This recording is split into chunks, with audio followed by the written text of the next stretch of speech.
Mata ni kan Nabi sebut, subhanallah, mata apabila melihat, ada riwayat kata 3, ada kata 4. Melihat saja dapat pahala, betul kan? Pertama, apabila mata itu melihat Al-Quran. Sebab itu siapa yang malas sangat nak baca Al-Quran, rasa tak larat sangat baca Quran, pegang mushaf, tengok buka, tak baca, rasa tak larat, pun dapat pahala. Sebab itu ada orang tua tak pandai baca Quran, buta huruf. Kita ajar pun dia bertukar juga jim dengan ha tu. Dah sebulan sama. Jadi kita kata tak apa Nek, tak apa Wan, tak apa. Kalau Nek tak reti baca Quran, sampai sudah pun buka Al-Quran, belek. Itu akan jadi saksi. Mata kita melihat Al-Quran, terus dapat pahala. Belum baca lagi.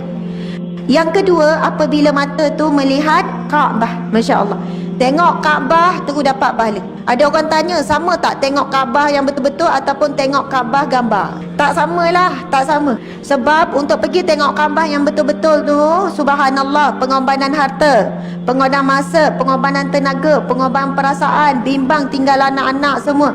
Kita kata untunglah dia orang tu mampu. Sebelum dia orang mampu, dia orang pun tak mampu. Tapi mereka di kalangan yang berdoa, berusaha tanpa henti untuk pergi menjadi tetamu Allah Subhanahu Wa Taala. Sebab saya jumpa ramai orang yang susah, orang miskin, tapi dapat pergi ke Mekah bukan dengan harta mereka. Saya ada jumpa beberapa orang, antaranya kalau cerita saya lah, antaranya ada seorang ni cleaner, tiap tahun pergi umrah. Saya kata, Kak, peliknya, saya tahu dia ibu tunggal, ada anak 4 orang. Dia ada motor je, motor buruk, tempat kerja jauh, tapi kerja sangat efisien, datang awal, balik lambat. Tiap tahun pergi umrah. Ustazah, akak pergi umrah lagi. Ustazah, akak pergi umrah lagi. Saya kata, macam mana Kak boleh pergi selalu? Banyaknya sempat akak simpan. Mana nak nyimpan Ustazah? Tanggung anak, gaji berapa je. Tapi tiap tahun ada je orang yang akan sumbang, akan bagi, tanggung akak pergi umrah. Saya tanya rahsia akak ni kan, macam mana akak boleh terpilih? Masya Allah, apa rahsia? Dia kata setiap kali lepas solat, labbaik Allahumma labbaik, talbiyah. Setiap kali lepas solat fardu, dia akan talbiyah, labbaik Allahumma labbaik. Sambil tu dikata menangis, ada gambar Kaabah kat rumah dia, dia tampal gambar Kaabah, tengok gambar Kaabah, lepas tu dia talbiyah.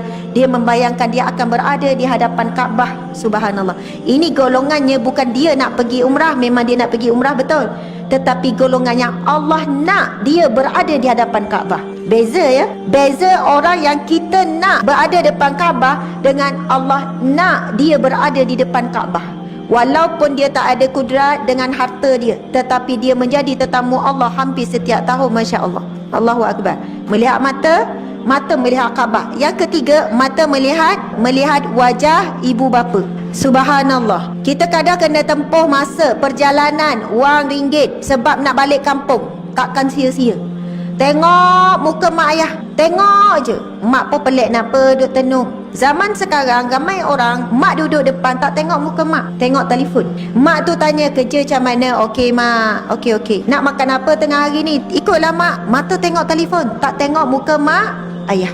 Sebab itu bila saya sebut pasal mata, bila kita banyak buat ibadah mata, dia akan mengalahkan maksiat mata. Masya Allah. Mata tengok Al-Quran banyak, mata melihat Kaabah, mata melihat wajah ibu bapa. Subhanallah.